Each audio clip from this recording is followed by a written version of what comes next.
Dale noticed a strange distortion in the air in the direction they were traveling. Tom stood at the edge of Mountaindale and swung his gaze to Dale. What's happening? The wards of Fekhoff are active. They've seen us arriving. Dale, we mustn't touch the wards. Warn the dungeon. Cal! Don't touch the wards! Tom says something bad will happen. Dale, they're so pretty. I just want to get a little closer. Why are we still moving? Tom looked on in horror as they got even closer to the ward. No! The luring spell! It must also be active! Dale! The dungeon! You need to find a way to have it look away from their wards! Break its line of sight! If you can somehow see them, it will be drawn in and the wards will destroy this place!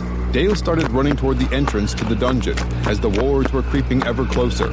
Dale stopped short, and there was no way to make it to the core of the dungeon in time.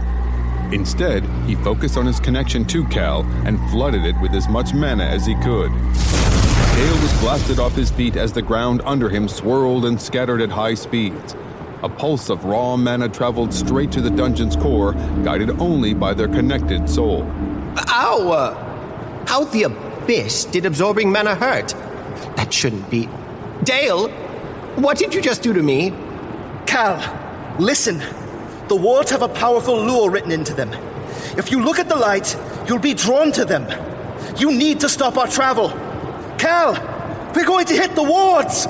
What in the world are you talking about? Dale sent another pulse of mana. Ow! Will you stop that? Oh, I see. Navigation, Bob! Pull back! Pull back! Dale turned and ran back to his teammates. Dale couldn't see exactly what was happening down there, but they were too close and moving too fast to avoid the wards. Dale crossed to them at mage speed, then collected them into a bear hug as gently as possible and jumped straight upward. Dale's empowered jump took them nearly 100 feet in the air before they began to slow. The party clung to him like a huddle of confused koalas, but it only took a glance downwards for them to keep their silence. Parts of the flying island had already passed through the glowing barrier with no apparent ill effects. The land was lifting toward him, and the mountain was tilting back to arrest their momentum.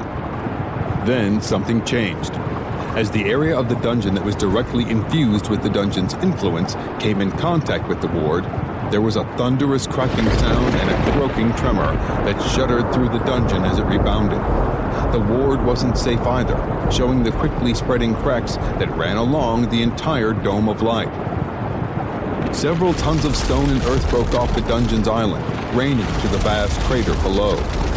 Momentum caused the island to tip in the other direction, screeching and vibrating where it came in contact with the highly energetic wall.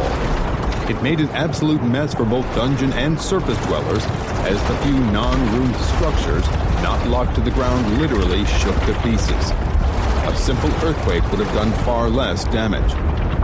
Several other mages made it up in the air along with Dale, having had similar ideas, each with their own koala huddle of people important to them latched on with significant awkwardness.